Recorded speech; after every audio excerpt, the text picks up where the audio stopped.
En este video responderemos las preguntas y actividades planteadas en clases sobre el flujo metabólico.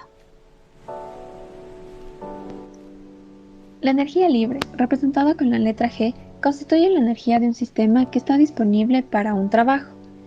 Está definida con la ecuación que se muestra en el lado izquierdo de la pantalla, donde ΔG es la variación de la energía libre, ΔH es la variación de la entalpía o contenido calórico, T es la temperatura absoluta y ΔS es la variación de la entropía en el sistema. La variación de la energía libre de una reacción está relacionada con la constante de equilibrio de esta.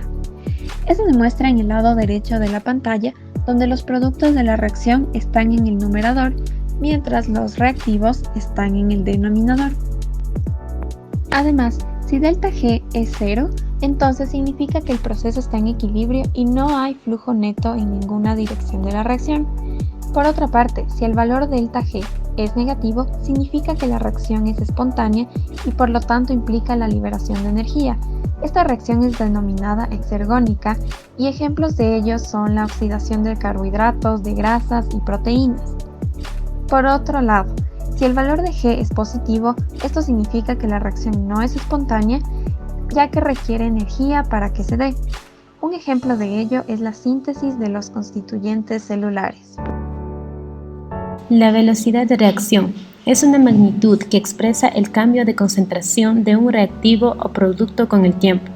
Por ejemplo, la conversión del carbono grafito en carbono diamante ocurre en miles de años. La oxidación del hierro bajo condiciones atmosféricas puede tomar varios años, mientras que la combustión del metano, presente en el gas natural, es una reacción inmediata. Para conocer la magnitud de velocidad de reacción, necesitamos medir la cantidad de un reactivo que desaparece por unidad de tiempo, o bien la cantidad de un producto formado por unidad de tiempo. En la siguiente gráfica se puede apreciar la disminución de la concentración del reactivo A y el aumento de la concentración del reactivo B, que se forma a expensas de la disminución del de A. El signo negativo que aparece en la ecuación anterior representa la disminución de la concentración del reactivo A. El flujo comparativo es un parámetro de medición. En este caso en específico, este nos muestra el rendimiento de las diferentes rutas, ya sea glicólisis o glucogénesis, promediadas en el espacio de parámetros. Analíticamente, este se obtiene por el flujo de cada ruta dividido por el flujo máximo de todas las rutas en el espacio de parámetros.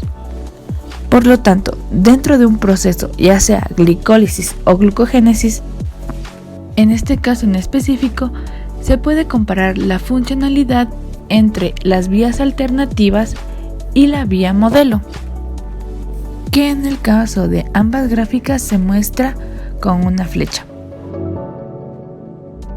El espacio de parámetros comprende los posibles valores que pueden tomar los parámetros que se están analizando en un estudio.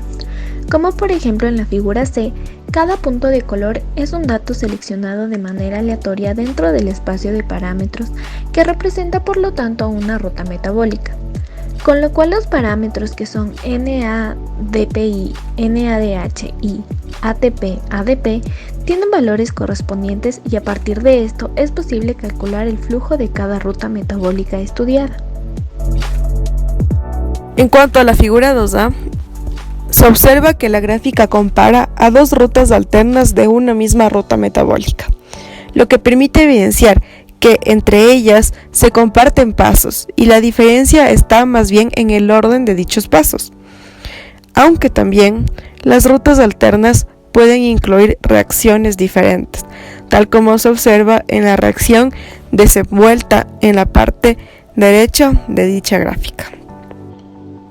En la glucólisis, la conversión exergónica de fosfoenolpiruvato al piruvato está acoplada a la fosforilación del ADP a ATP. Para las vías glucolíticas, el flujo del metabolismo corresponde a la tasa de producción de ATP, mientras para las vías gluconeogénicas corresponde a la tasa de producción de G3P.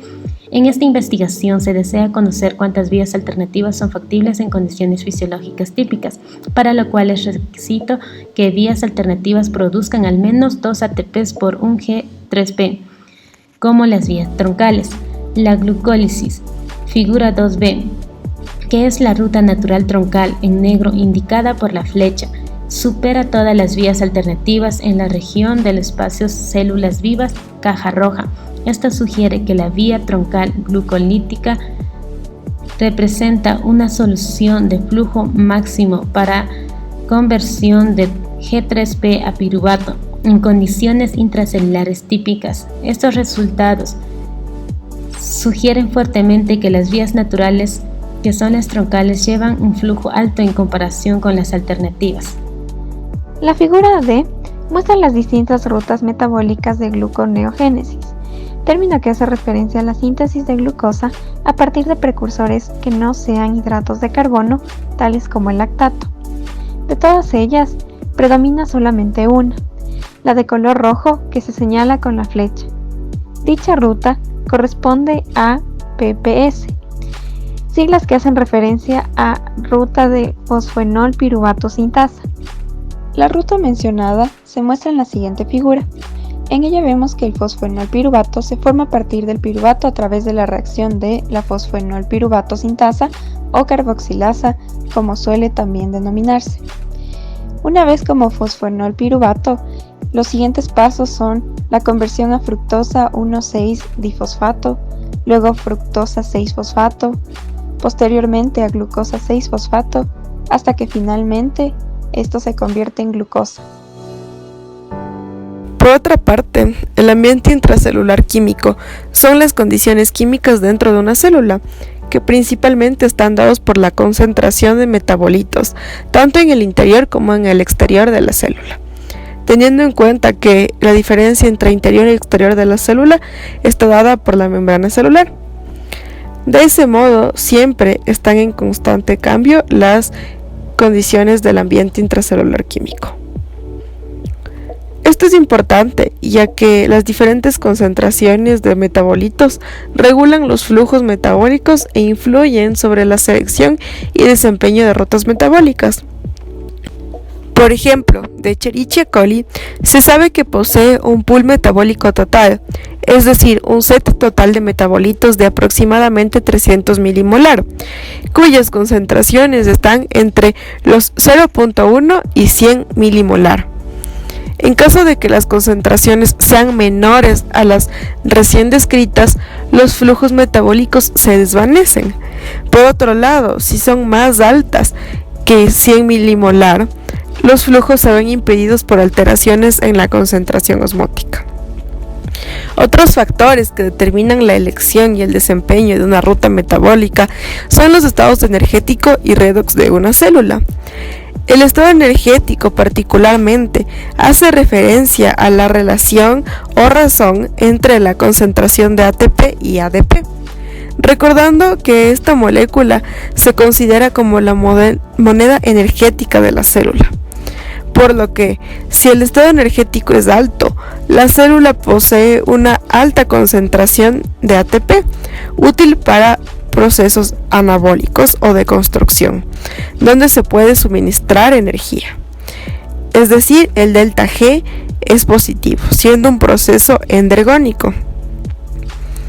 Al contrario, si la relación de energía es menor a 0, se entiende que hay más ADP que ATP en la célula, siendo necesario que se lleven a cabo procesos de catabolismo o degradación para generar energía, siendo así el delta G negativo, es decir, un proceso exergónico.